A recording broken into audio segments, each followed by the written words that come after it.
25th, the history of Parliament was rewritten as protesters gained access to the precincts as part of the descent towards the Finance Bill of 2024.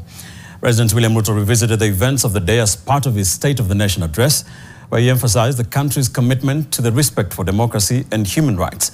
His sentiments are, however, a sharp contrast to actions witnessed in the recent past. The latest abduction of Ugandan opposition leader Kizza Besigye in Nairobi, challenging whether Kenya has become a playground of abductions. And TV's Ngina Kirori interrogates. The events of June 25th, 2024 are the same chambers where President William Ruto today gave his State of the Nation address, tested the bandwidth of the exercise of citizens' democratic rights. It was the elephant in the room which the head of state had to acknowledge as he delivered his speech, more so after the government came under fire for how it handled protesters and innocent bystanders in the wake of the anti-government protests. 8 bullets into the body of a 12-year-old boy. What should you tell the mother of that boy? That boy is alive, right? Today, President Ruto acknowledged the pressing issue of abductions as concerns around the vice continue to grow. A number of these cases have been resolved while others have been uncovered as fake news, undermining efforts to find genuine cases of missing persons. A good number of alleged disappearances have also turned out to be arrests made by police officers. In such cases, the suspects have been duly arraigned in court.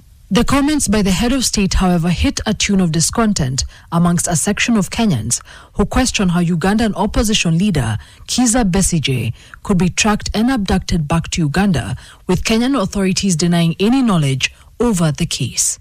Tension here is stuck.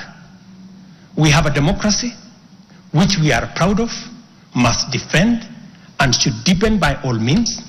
And at the same time, we have citizens whose lives, rights we must protect, and a nation whose security, stability, and prosperity we must safeguard. Another problem of national importance courting the vice of abductions has been femicide. That most of these cases of murder of women by men have been investigated and prosecuted.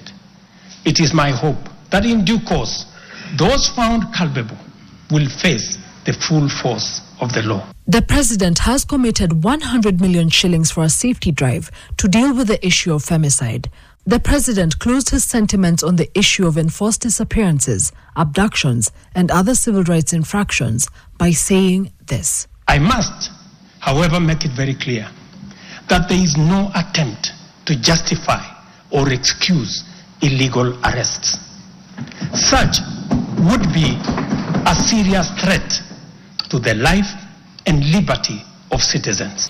Almost exactly 5 months ago, on June 25th, this particular road became ground zero for one of the worst sightings of the Gen Z-led protests, where lives were also lost. It is also the protest that birthed a wave of abductions. Where are they now? Well, the government has yet to provide any answers, leaving a wide berth between the promise or the respect for human rights and the action behind those words. Ngina Kirori, NTV, Nairobi.